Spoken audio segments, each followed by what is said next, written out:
지역 맞춤 부동산 세미나 우리 동네 맛동산 자세한 내용은 영상 하단의 링크 혹은 3프로 앱을 통해서 확인하세요. 네, 저희가 이제 네. 너무 할아버지처럼 나왔다. 아니 뭐 자기 옆에 있을 때랑 네. 저런 청년하고 할 때랑 완전 차이 나네. 네, 뭐 크게 차이 없이 나온 것 같긴 한데요. 네, 여튼 우리 자립을 이제 준비해야 되는 18살 만 18세가 되면 또 보호시설을 떠나야 되는 우리 많은 또 젊은이들이 있습니다. 근데 저 얘기를 이제 제 인터뷰를 한 30분에서 올려드렸는데 앞뒤로 좀 얘기 좀 했거든요. 네, 사실 우리는 대부분 저런 경험이 없잖아. 저분만 하더라도 3살 때가 4살 때니까 한 14, 15년 동안 혼자 시설에 있다가 네. 이제 18에 딱 나오는데 되게 감정이 그렇더라는 거야. 근데 한번 생각해보세요. 얼마나 막막하겠어요. 혼자 18살이 그렇죠. 몇백만 원 들고 그죠? 네. 그래서 삼프로 TV가 4년 전부터 저 이 일을 하는 이유는 뭐 그런 분들만 도울 일이 있는 건 아니죠, 사실. 근데 청년들이 우리 사회에 이렇게 진입할 때 조금 따뜻한 마음을 좀 가졌으면 좋겠다. 네, 그래서 저 일을 하고 있는데 솔직히 말씀드리면 올해 좀 부진합니다.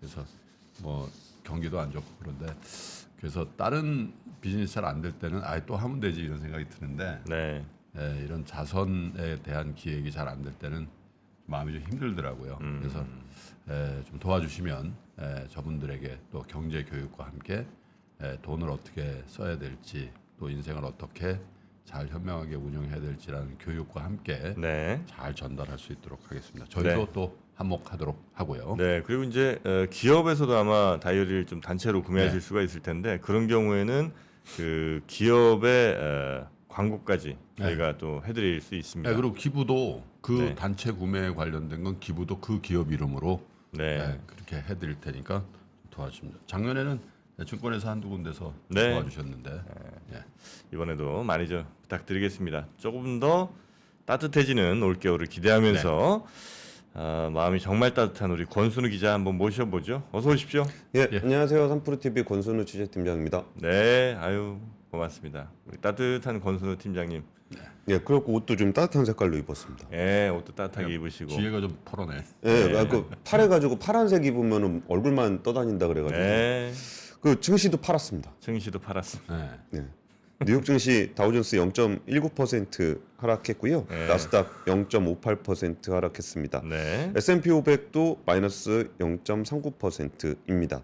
그러니까 약간 저기 증시에 계신 분들하고 좀 물어봤더니 너무 달리지 않았니? 뭐 이런 느낌들이 좀 있대요. 뭘 달렸다는 거예요? 미국 증시? 예, 예. 미국은 좀 달렸죠. 예, 그리고 이제 달렸지. 그리고 이제 금리가 이제 내년에 인하될 거다라는 기대감으로 금리가 이제 채권 금리가 떨어졌잖아요. 그러면서 증시가 같이 좀 올라가는 경향이 좀 있었는데 그게 채권 수익률 떨어진 것도 이제 한참 떨어지다 보니까 너무 떨어진 거 아니야? 이제 이런 인식들이 생기면서 여기 증시도 좀 약세를 좀 보이고 있는 것 같아요. 근데 그래도 굉장히 강한 게 이렇게 큰 폭은 아니잖아요. 약보합 정도로 마감이 좀 되고 있어서 그 정도는 아닌 것 같은데 어쨌든 지금 고용 지표가 내일 본격적으로 나오고 원래 본격적으로 고용 지표 나오기 전에 ADP가 예상치를 발표를 하는데 11월 민간 고용을 전월보다 한 10만 3천 명 증가할 거다라고 얘기를 했습니다.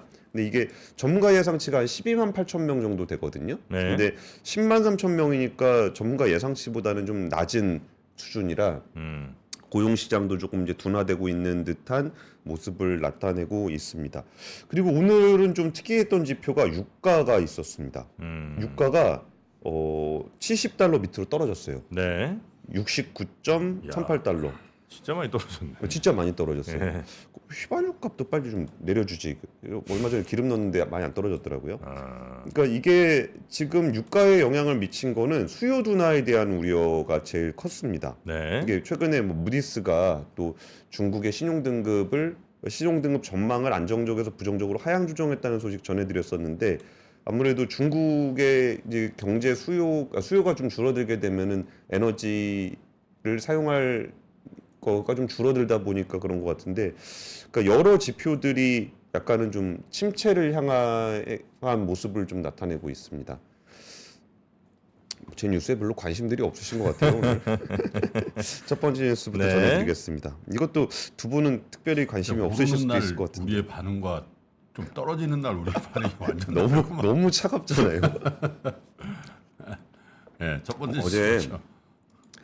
정부님 오늘 진행 안 하세요? 아 저는 지금 우리 네. 한희준 엄마님의 3만 원 슈퍼챗을 보면서 아. 이분은 다이어리 구매도 구매지만 이렇게 또 따뜻한 마음을 보내주시는구나. 그 감동하고 있었습니다. 아니 근데 다이어리를 사주세요. 왜냐면 저 3만 원을 주시면 저희가 선의를 하더라도 쟤네들이 또 쟤네들이 우리 30인가 40을 떼. 다이어리 원가가 안 나와. 네, 뉴스 진행하겠습니다. 이분은 그냥 우리한테 기부해 주신 아, 거니까. 예. 그 30% 뛰어가는 구글이 예. AI 인공지능 제미나이를 공개했습니다. 네. 이게 공개하기 전까지 저희는 제민이라고 보통 불렀었는데 영어 네. 이름이 제미나이라고 그러더라고요. 구글? 예, 구글. 바드 아니야? 그러니까 바드는 서비스명이고 예. 그 안에 들어가는 모델. 아. 그게 이제 제미나이라는 모델인데 GPT-4나 사람에 대한 능력을 넘어간다라고 얘기를 했습니다. 그래서 지금 오픈 AI의 최신 모델이 GPT-4인데 여러 그 벤치마크 숫자에서 GPT-4보다 우수하다라고 얘기하고 구글께. 예. 그리고 이미지도 인식하고 음성으로 말하거나 들을 수 있고 뭐 코딩할 수도 있다 뭐 이런 얘기인데 그 북한에서도 그 에미나인가 나온다 그러던데 그건 혹시 다 거기 서비스 버전의 갓나 새끼 아니었습니까? 북한 에미나인. 오랜만에 써보겠습니다. 여러분 제가 대신 사과드리겠습니다. 예, 여기 챗 GPT 시대에 맞는 개그예요. 근데 이게 뭐 대규모 다중작업 언어 2의 MLLU라는 벤치마크에서 90% 이상 정답률을 기록을 했다라는데 그러니까 이 정도 수준이면은 인간 전문가의 90% 정도 수준이라고 해요. 아 그래요? 근데 인간 전문가의 90% 수준이라는 건 인간 전문가는 각 분야에 전문가가 있는 거잖아요. 근데 얘는 그냥 혼자 다 하는 거고. 다 하는 거에서 전문가 모든 분야의 전문가. 그렇죠. 다중 전문가라고 예. 볼 수 있는데 다른 모델하고 비교했을 때 32개 지표 중에 30개가 앞선다. 근데 이런 것들을 잘 실감 안 나실 것 같아서 예? 그냥 그 방송에서 발표 나왔던 케이스 한 개만 그냥 보여드리면은 네. 이런 겁니다. 이거 보여주면은 이거 새야 그러다가 물을 그리면 오리야 이렇게 하고 파란색을 보여주면은 뭐 가끔 이게 뭐 파란 오리도 있긴 있을 건데 이거 장난감인 것 같아. 이런 식의 답이 나온다는 거예요. 저렇게까지 나온다고? 예. 그래서 이거는 그 알파고 만든 데서 만든 겁니다. 그 네. 딥마인드. 네. 옛날에 그 알파고 만들었던 그 데미스 허사비스가 이끄는 딥마인드에서 지금 제미나이 프로젝트를 진행을 하고 있고요. 이게 뭐 세 가지 버전인데 이제 제일 낮은 버전, 두 번째 버전인가? 제일 낮은 버전 프로. 네. 그 제미나이 프로 같은 경우가 이제 바드 밑으로 이제 바드의 모델로 들어갔어요. 바드는 그 서비스를 하고 지금 얘기했던 최고 성능의 모델하는 거는 제미나이 울트라인데 요거는 내년에 좀 나온다고 해요. 네. 그래서 지금 이런 얘기 해도 별로 그 실감이 잘 안 나는 이유가 뭘까라고 좀 생각을 해보면은 인공지능에는 이제 허들이 두 가지가 있다라고 저는 생각하는데 네. 하나는 우리가 막 되게 기가 막히게 쓸 수 있는 서비스가 별로 없어요.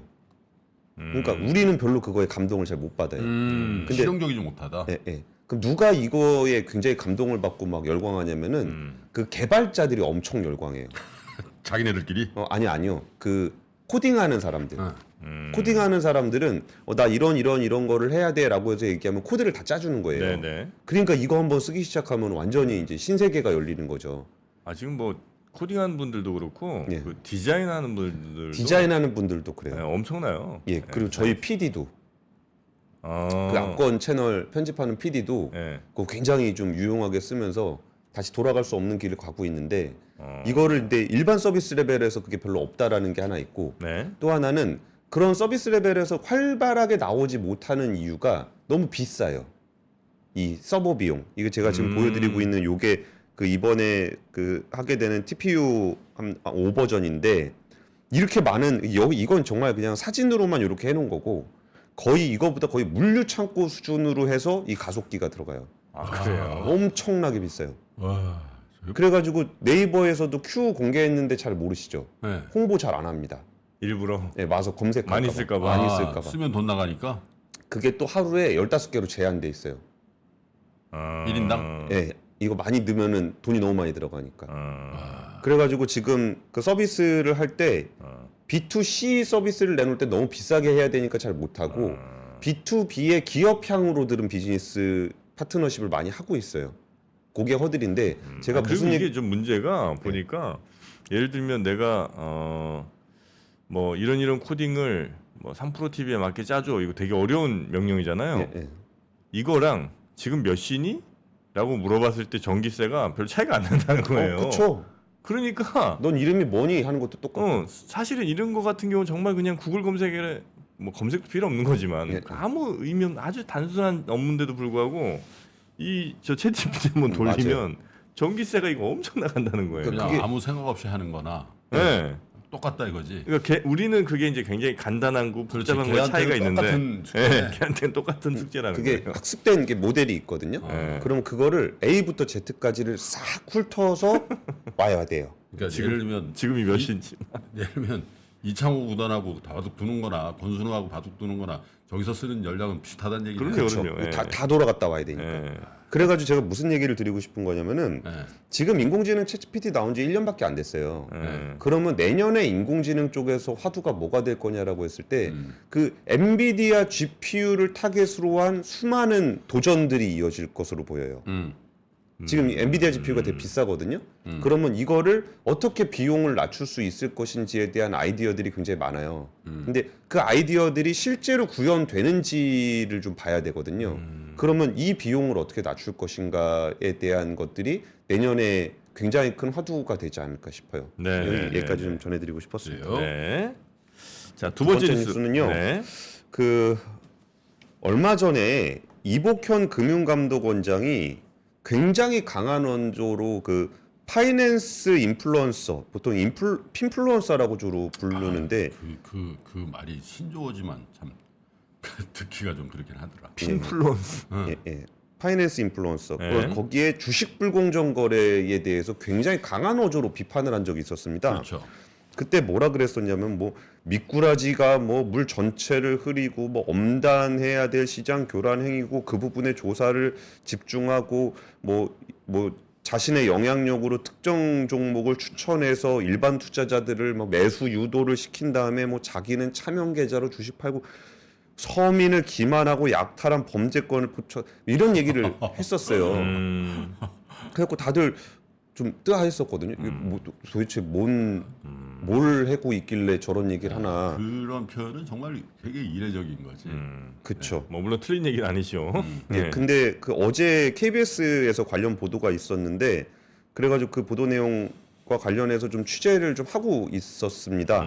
근데 어제 KBS에서 보도가 나왔는데 내용을 보면은 수십만 구독자를 보유한 경제 전문 유튜버와 유명 투자방 운영자 그 2명이죠. 2명을 검찰에 넘겼다라는 얘기예요. 네. 그래서 전문 유튜버 A 씨 같은 경우는 이름만 검색하면은 이 사람이 뭐 어떤 종목을 추천하고 있는지를 다 알 수 있을 정도로 특정 종목을 반복적으로 계속적으로 추천을 좀 했었고 뭐 주가 5배 오를 거다. 이거 믿고 투자해야 된다. 뭐 이런 얘기들을 반복적으로 좀 했었습니다. 금감원 조사 결과로는 A 씨는 이제 차명 계좌를 동원해서 추천할 종목을 좀 미리 샀다가 사람들한테 이렇게 계속 저를 믿으셔야 됩니다. 사셔야 됩니다. 5배 올라갈 겁니다. 하고서 올라가면 거기를 팔았다라는 거를 금감원에서 조사를 했다라는 거예요. 그래가지고 한 10억 넘는 차익을 거뒀다라는 게 지금 금감원이 보고 있고요. 그 B 씨 같은 경우는 증권정보 공유 채널인데 이거는 그 공유 채널이 뭐예요? SNS 뭐 텔레그램이나 오픈 채팅이나 뭐 요런 건데 거기서 주식 정보를 공유하는 것처럼 이렇게 얘기를 하는 건데 이것도 사실 뭐 유튜버는 방송으로 하는 거고 텔레그램이나 문자로 오픈 하는 채팅은 문자로 하는 거고의 차이잖아요. 네.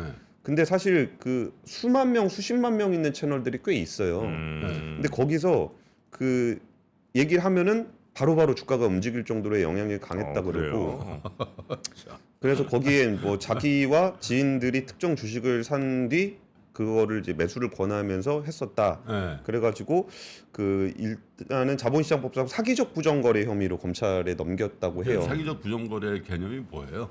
그러니까 불공정 거래에는 세 가지 패턴이 있는데 네. 하나는 시세 조정, 네. 가격을 직접적으로 이게 매매를 통해서 움직이는 게 네. 있고 미공개 정보 이용, 아. 내부자 정보를 받아가지고 이용하는 게 있고 네. 사기적 부정 거래는 그거를 제외한 다양한 방식의 패턴들을 다 이걸로 묶어요.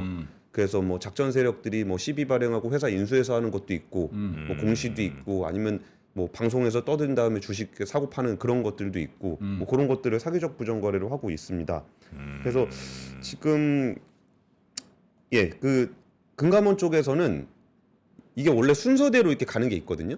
원래 금감원에서 조사를 하게 되면은 뭐 금감원 심의를 거치고 그 다음에 이제 증권선물위원회로 가고 증권선물위원회에서 검찰의 고발 조치가라고 결론이 나면 그때 이렇게 넘어가는 게 일반적인 패턴이에요.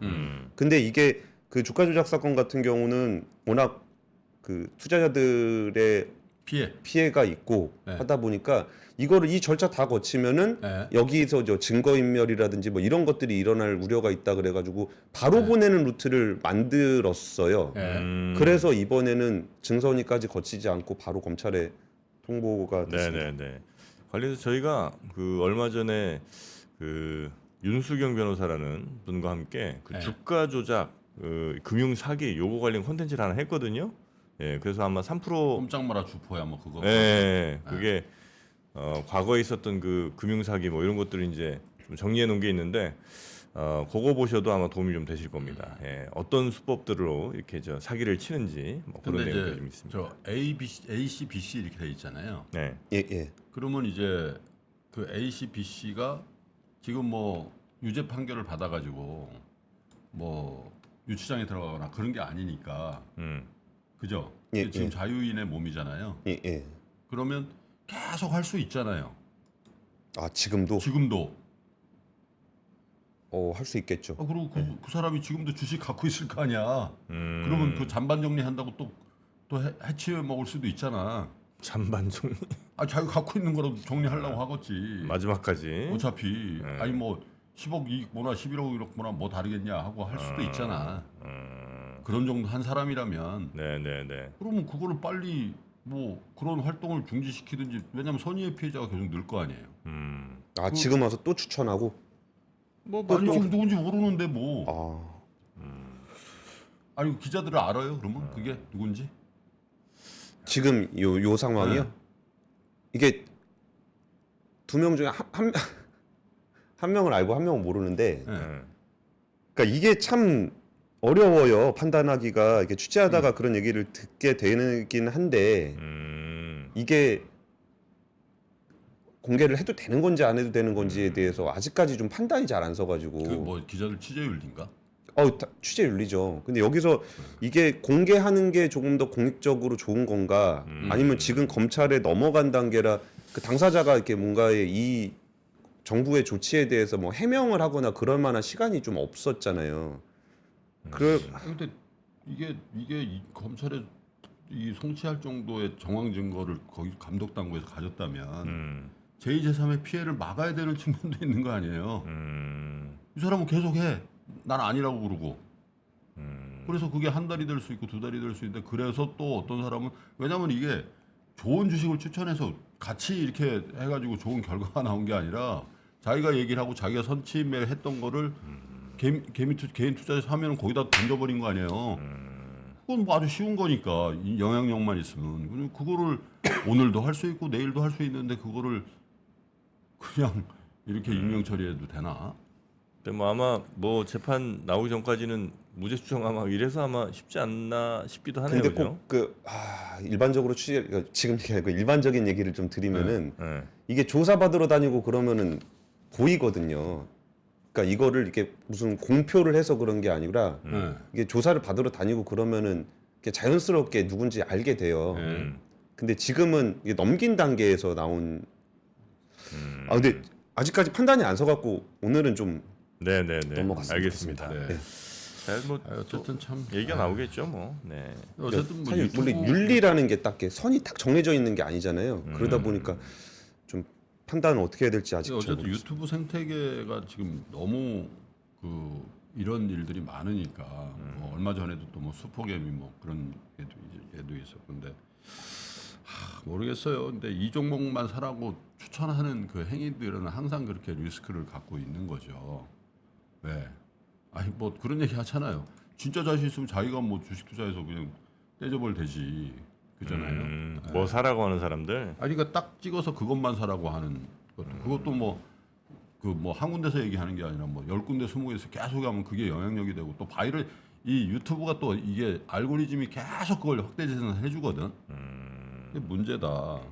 근데 거기에 머무르지 않고 다른 주식을 또 다른 주식은 완전히 나쁜 주식이라고 계속 이렇게 얘기하는 거죠. 뭐 나쁜 주식이라고 생각할 수는 있으나 그 주식을 산 사람을 그냥 완전히 비난해 버리는 거, 뭐 그런 거.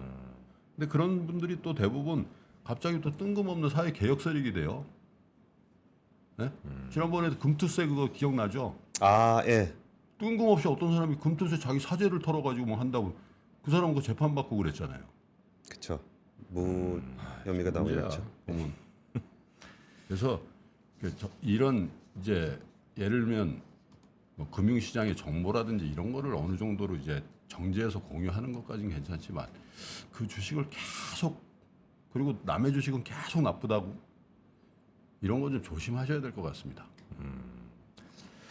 자, 그러면 세 번째 뉴스 좀 짧게 가보겠습니다. 네, 짧게 가겠습니다. 부동산 PF 리스크 재고조 당국 5대 금융지주 등 릴레이 회의.